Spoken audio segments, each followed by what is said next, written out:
Hi, this is Mike, the Friendly Sasquatch, and you are listening to Tale of the Manticore. The following podcast is intended for a mature audience. Listener discretion is advised.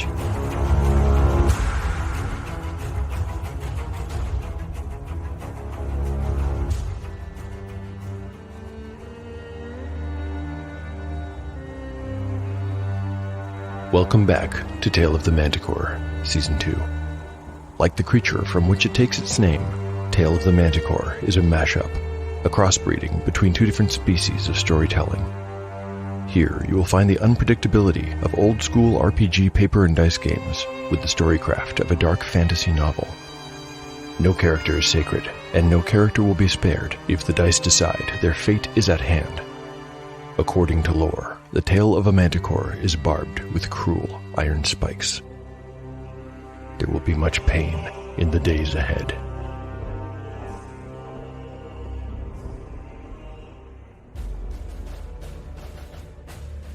Last time on Tale of the Manticore.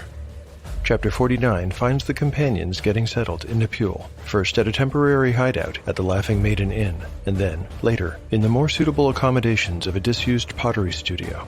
Shawnee explains how she knew that Bromley and Schrahl were trustworthy. She'd overheard a part of their conversation and picked up on a reference to a certain parable. A pair of back-to-back segments follow, with the first being the parable itself, and the second being a flashback to Shawnee's youth, her several incarcerations, and what she learned during her time in prison. The focus then shifts to Captain Krell, who, while still mystified by the atrocities in the dungeon, returns to the surface to discover that there's been a mass exodus. The Queen and Princess are gone. So is a sizable retinue of servants and family members. Captain Sindwan is likewise absent, though Krell cannot determine if he's left with the Queen or not. Finally, we take some time to learn a little bit more about the town of Nepule and the man who rules it. Lord Goddard, who the PCs are meant to murder, turns out to be a middle-aged, blind man with a reputation for kindness. Chapter 50.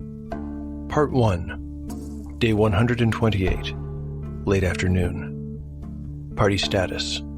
After natural healing, the party members' hit points are as follows. Yellowfly, 28 of 30 hit points. Shawnee, 26 of 26. Jace, 31 of 31. Catsbane, 15 of 15. Bazu, 13 of 13. Spells available. Catsbane has memorized Read Languages, Magic Missile, Invisibility, and Mirror Image. Bazu has prayed for Detect Evil, Cure Light Wounds, and Bless. "What do you mean he's blind?" asked Shawnee. "Blind," snapped Yellowfly. "As in, he can't see a thing." The fighter waved a hand back and forth in front of his face to demonstrate. Shawnee turned to Jace. "You see," she said acidly, "he's been infected with your recent fondness for sarcasm." She turned back to Yellowfly and changed the subject. "What's in the package?" When Fly had entered, he had thrown a fairly heavy package onto the floor, and it had made a dull metallic clink as it landed. "Some food, a couple of books for Catsbane, and, a couple of other items. Schrahl said we'll probably need all of it." After their meeting, Schrahl gave Yellowfly a package. It mostly contains mundane supplies that I won't bother itemizing here. But included with the food and other necessities are a few special items that Schrahl has been hanging onto since his old adventuring days. He doesn't expect to ever need them personally again, so he's donating them to Yellowfly's gang. Some are books that once belonged to the magic user in Schrahl's former adventuring party. Some misadventure or other befell that person years before, but Schrahl still has some of their books. These are almost definitely not spell books. I say almost definitely because, it's just more fun to roll some rocks at times like this. I'll say a 20 on a D20 means there is a spell book among this small collection. A very kind listener recently sent me a care package, and in it is this beautiful big purple chonker of a D20. I'm going to use that. Here's the roll. I got a 4. Oh well. These books are far from normal, however. They contain the stuff of wizardry, even though they're not spell books per se. Frankly, Catsbane has been thirsting for stuff like this since he fled Carrick's Tower months ago. Another item in the package is a suit of enchanted chainmail. It belonged to yet another one of Schrahl's former companions who did not survive their adventures together. The chainmail is comparatively lightweight, and it bestows a bonus to the wearer's AC. What kind of bonus?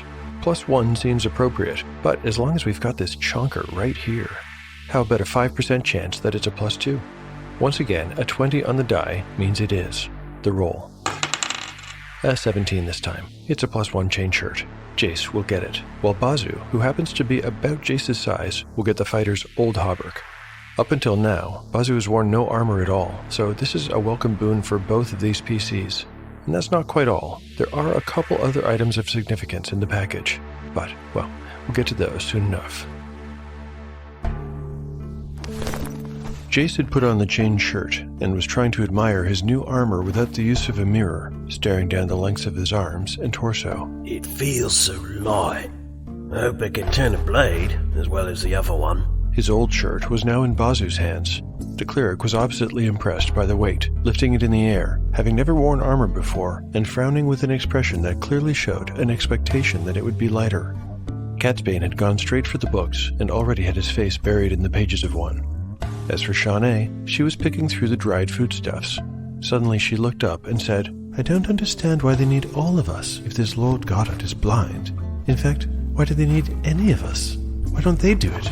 "I can speak to that, actually," Yellowfly replied. "It has to be us because we're not known in Nepule. So if things go bad, there'll be no one that can be named. Beyond that, Bromley has this idea of building up a legend around us. People don't know our faces, but apparently many do know of our deeds. The story of the King's 3 days has traveled all the way here. There's even a couple of bards who started introducing songs and poems about it into their acts. And one of those is Rattlestaff, believe it or not. Of course, he's only doing it because Bromley asked him to, and these other performers are just imitating him. But whether real or manufactured, well, I guess we're becoming famous." He gave a quick wan smile, and Shawnee looked back unhappily. "I don't want to be famous." She had picked out a selection of dried cranberries from the rations. Presently, she popped one into her mouth, chewed, swallowed, and continued her questioning. "Still though, why not just ask one of us to do it? I mean, the job sounds... well, it sounds easy." "Killing Goddard will be easy, as you say. Too easy, and I don't feel good about doing it, to be honest. But getting to him will be plenty difficult." The floor of the pottery studio was dirt. Yellowfly plucked a dagger from his belt and knelt down to draw in it with the tip of the blade. "Look." He drew a large square. "These are the outer walls. Here's the only gate." Shawnee held up a hand. "We've already started a map on Paperfly, but like you said, there's only one way in or out. Obviously, it would be crazy to try and get him in his home. We'll do it when he's out and less defended." "Well, that's just it," said Yellowfly, erasing his simple map with his boot and walking over to the table where Shawnee was. "Because he's blind, he rarely leaves. In winter, he never leaves, so that's one big problem. Another is that Bromley and Schroll don't really know what's inside the compound." He tapped an index finger on Shawnee's map. "They know what their people have seen from the gate. The main compound is here, and the interior perimeter is ringed by thorn bushes. There's nothing built against the outer wall, so from any position atop the wall, it's a sheer drop. The closest interior buildings are a good 20 feet from that wall." Yellowfly sighed heavily, tapping on another part of the map. "The place was built for security more than utility. Over here is a practice ground for swordplay. And that brings me to the last problem." "There's more?" asked Shawnee, around a mouthful of food. "There's more. Lord Goddard keeps one of the best swordsmen in Camertine in his employ. Perhaps you've heard of Sir Petrick Solimar." Shawnee shook her head, but Catsbane looked up from the book he was reading and slowly raised his eyebrows. Clearly, he had heard of the man. "Why would someone so esteemed take a job in Nepule?" asked Shawnee, curious. "One would think he'd be ever at His Majesty's royal hip." "Some argument or other with Colfrey over a point of honor. That's what Schroll said," offered Jace. "Apparently, Salamar hates the king and all nobles, though he be one himself. He took the position with Lord Goddard to be as far from Colfrey's court as possible." "So that's the situation. Still sound easy to you, Shawnee?" "Do they think we're miracle workers?" replied the rogue, slowly shaking her head. "Frankly, yes. Or at least they hope we are." "Is there anything else? Would they like us to pluck the moon from the sky, too?" "That plague of sarcasm has reached you, too, Well, it should, because yes, there's more." Yellowfly walked back to the package he and Jace had brought with them, reached down, and took something else from the bag.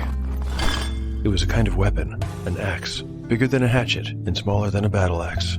It had a head like a halberd with a crescent blade on one side and a spike on the other. There was an emblem enameled on it that showed a white fish on a split background of blue and green. "It's a traditional Nepulic weapon," he explained. "The design is their old flag." "What do they want us to do with it?" asked Shawnee doubtfully. The fighter shrugged. "Well, it's not very pleasant."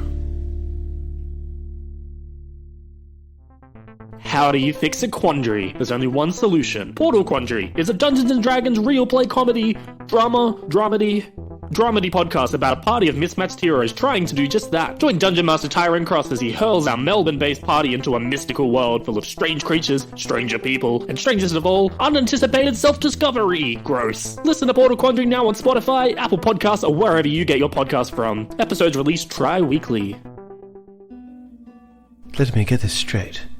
They want us to break into a compound with one single entrance that nobody has seen inside, get past one of the best swordsmen in the realm, and then cut off the head of a kind old man who cannot even see, asked Shawnee.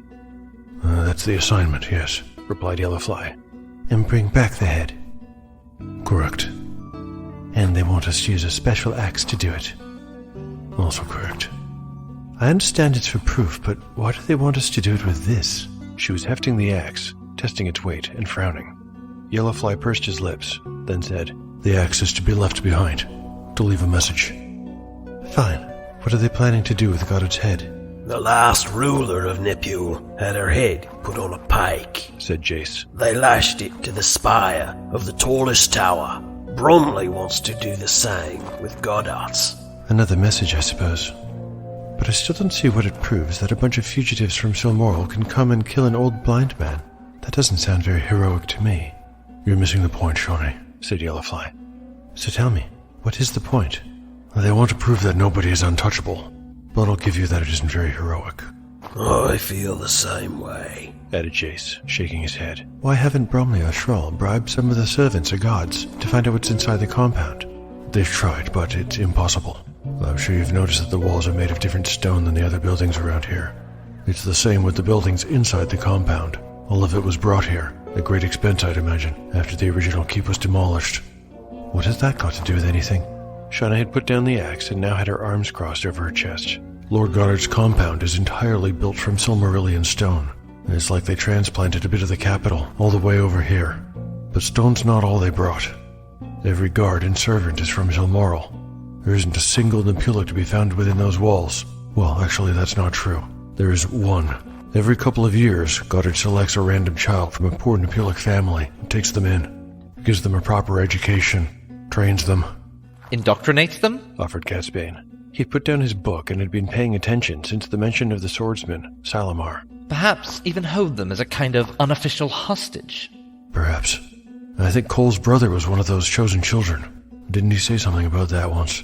Anyway, there's no one who could be bought, and they can't get their own agent in, either. Goddard handpicks his staff on his rare visits back to the capital.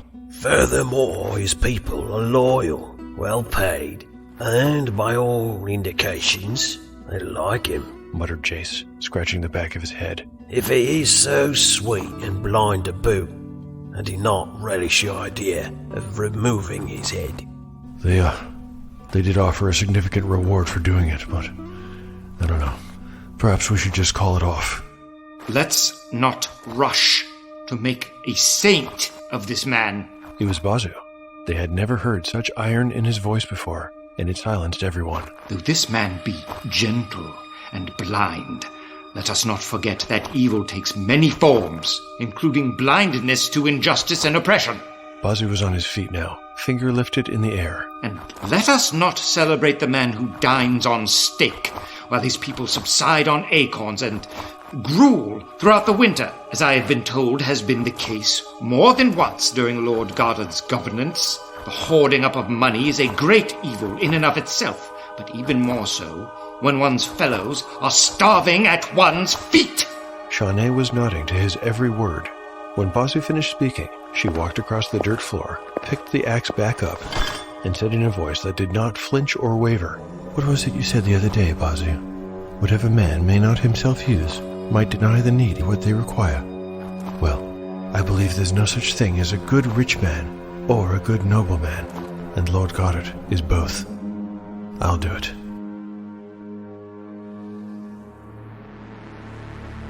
The companions will spend the rest of the day planning and preparing to the extent that they're able. Shawnee is not the only one with a job to do. Every member of Yellowfly's gang will play their part. One of the main considerations is that the assassination alone will not be enough.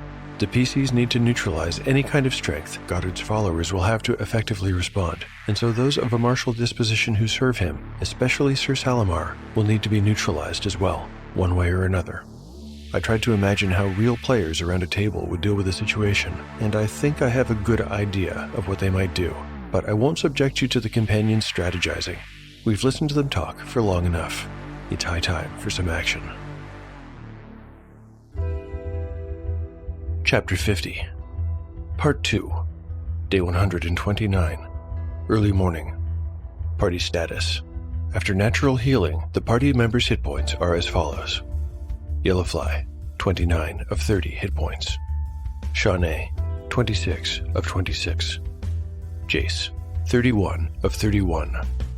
Catsbane, 15 of 15. Bazu, 13 of 13. Spells available. Catsbane has memorized Magic Missile ×2 and Mirror Image. Bazu has prayed for Cure Light Wounds.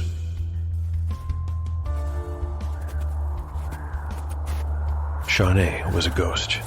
If not for the trail of footprints she left behind her in the snow, there would have been no sign of her at all. Bazu had said a prayer over her and touched her on the forehead with his thumb. Then, when he took his hand away, her companions had stared at her goggle-eyed.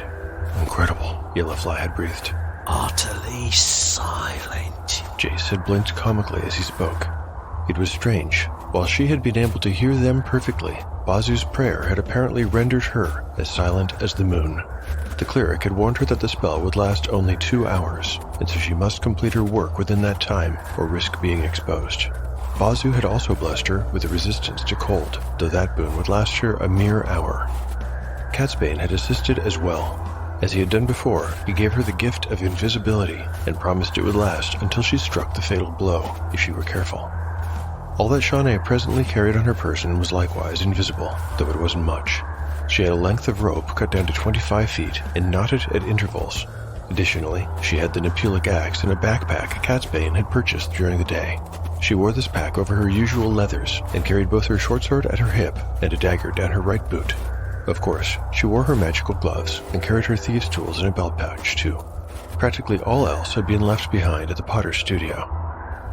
She cracked her fingers and studied the flagstone wall for little cracks and handholds. She found some that suited her, and, digging in her fingers, pulled herself up the first few feet of the vertical plane.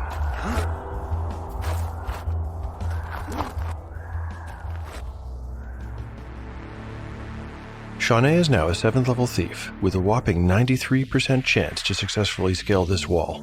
Normally, I'd inflict a penalty on an activity like this when performed in extreme weather, but Bazu's spell of Resist Cold is still in effect and will be, easily, for the full duration of the ascent. All in all, I'm approaching this roll with humble confidence. Honestly, if she fails, not only will she take falling damage, but I will have to go back to the drawing board in terms of this invasion. So no pressure, Shawnee, but I really need you to succeed. Okay, here we go, on a D percentile. A 17. Whew. Okay, so far so good. Now Shawnee is at the top of the wall at the rear of the compound. Given this location, her rope, which will become visible after she lets go of it, should be out of sight. Speaking of that rope, it will allow her to get down on the far side fairly safely and quickly, but there is the problem of the thorn bush below her. Using her rope, and kind of rappelling down, she can attempt to push off the wall and jump over it. Despite it being covered in snow, she does know it's there after all. A simple dexterity check will tell us if she can clear the thorn bush. I need a 16 or less on a d20. A fail will mean some minor damage and also the loss of the invisibility spell. Here's the roll. I got a 6. Shawnee landed, cat-like, on all fours, letting go of the rope and tucking her scabbarded sword out of the way in one fluid motion.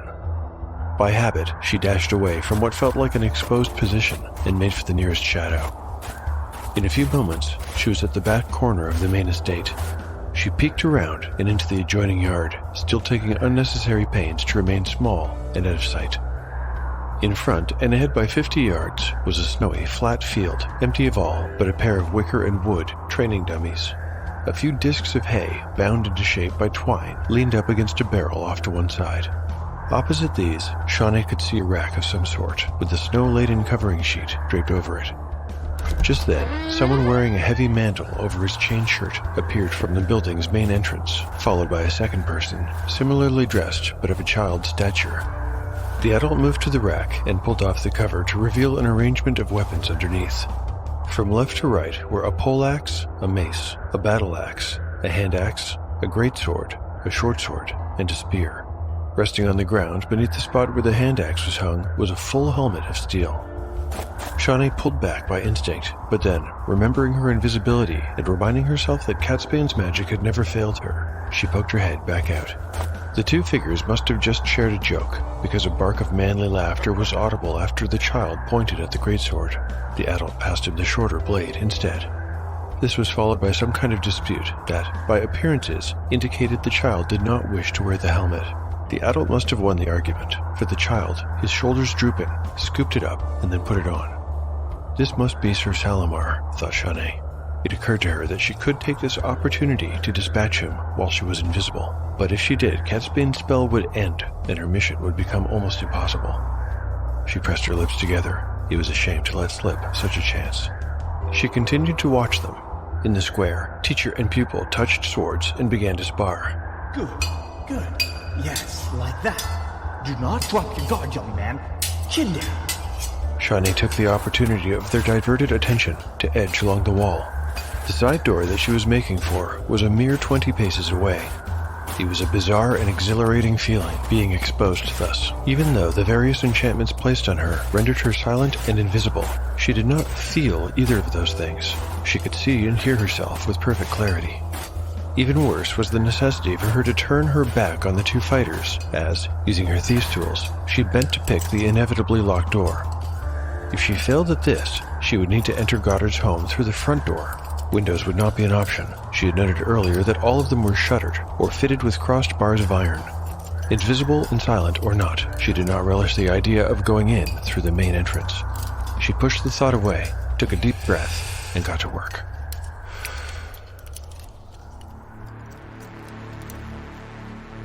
With her magical gloves, Shawnee has a 65% chance to successfully defeat the side door's lock. She still has 30 minutes remaining on Resist Cold, and an hour and a half on the Silence 15-foot radius spell, by the way. The lock itself is a fairly simple one, so perhaps the difficulty here comes from how hard it would be for her to relax and concentrate with Sir Salamar at her back and not 50 feet away. Here comes the roll on D%. I've got 49. There's a little click that only Shawnee can hear. She flinches violently anyway, snapping a quick look over her shoulder. Of course, Sir Salamar and his people can hear nothing and continue with their lesson. Hoping desperately not to find anyone on the other side of the door, Shawnee pushes it open and slips inside.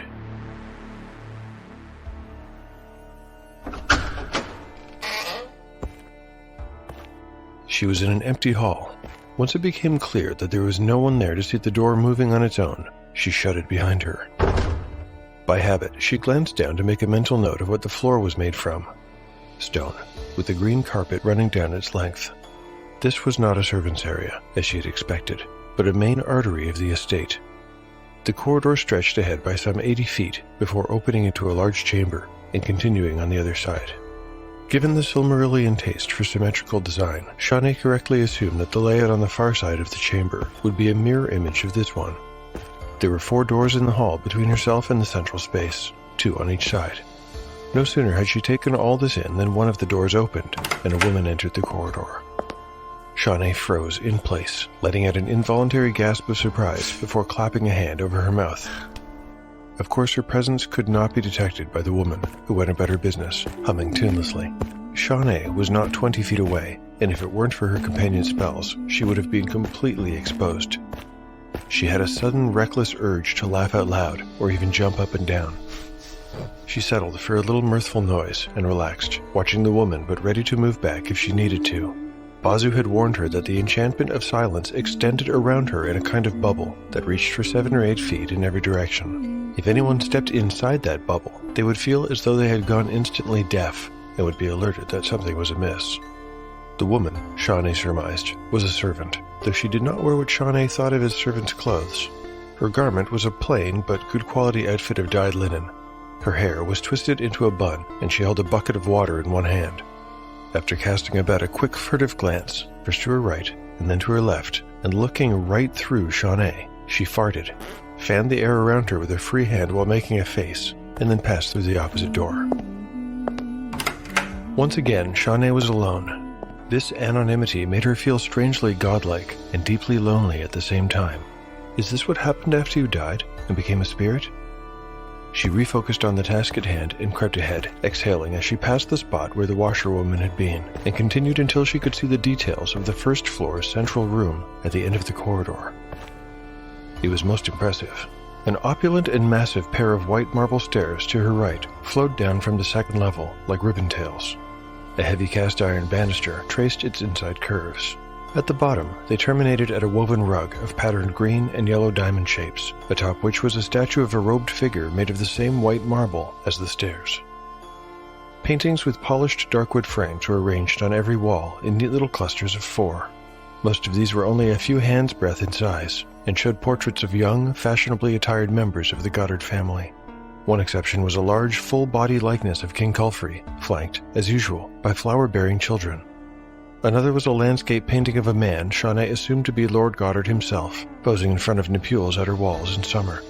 In the painting, Goddard held a rod in one hand and a white bird in the other. Shawnee had no idea what all that was supposed to mean, if it signified anything at all. Completing the decor were a quartet of display suits of armor. These motionless, polished steel sentinels caught and reflected the orange glow cast by the recently lit fireplace, which occupied a space in the wall opposite the stairs. Shawnee took a moment to listen. There were soft noises up ahead, a child coughing. Other sounds of light rustling were behind her, the woman from before arranging objects in a kitchen, perhaps. She needed to get on with it. The spells cast upon her would not last forever. But where should she go? If I were lord of a place like this, thought Shawnee, I would live on the second floor. She put a foot on one of the white marble steps, then another. Slowly, she crept up to the main floor, drawing her sword as she went. Thank you for listening to Tale of the Manticore.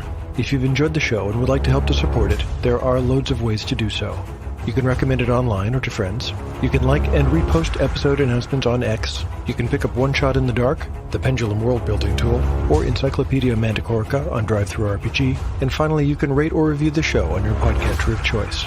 My thanks to everyone for their support of the show.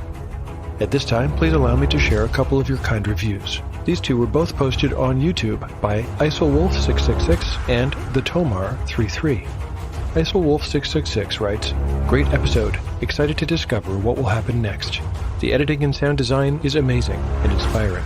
Been listening to a lot of podcasts lately and the difference in quality is sometimes really, really apparent. Bravo. While I don't always enjoy the stuff that happens to the characters or some of the older rules, the immersive, impeccable storytelling and overall quality has me hooked." And the Tomar33 writes, "This stuff is like candy for your brain." Thank you very much, IsolWolf666 and the Tomar33. I really appreciate your kind words of support. I also really appreciate that you both took the time to write those comments. This is as good a time as any to mention, and I'm not sure if I ever have before, that I do publish the podcast to YouTube. I suppose I should also mention that there isn't any visual component to speak of, but if YouTube is a more convenient way for you to listen in, it is available that way. I'd also like to thank this episode's excellent actors. We've got some of the usual voices. Kevin Berenger, Andrew Fling, and Kai Ellen play Jace, Bazu, and Catsbane, respectively. There's a new voice in the mix too, though he's a bit off to one side and in the distance in this episode. Chris Cornish of Druidcraft Woodworks plays Sir Petrick Salamar, the Knight. We'll hear more from him in future, I'm sure. Thank you very much, Kevin, Andrew, Kai Ellen, and Chris. For listeners who'd like to get in touch with me, I'm at Manticore Tale on X or Tale of the Manticore Podcast on Instagram. And there's always email, taleofthemanticore@gmail.com. Finally, I keep a blog where I keep all kinds of show and RPG-related stuff, like art, maps, tables, crafts, and show notes. You can find it at taleofthemanticore.blogspot.com. The adventure will continue on the next episode of Tale of the Manticore. It's the story where chaos rolls.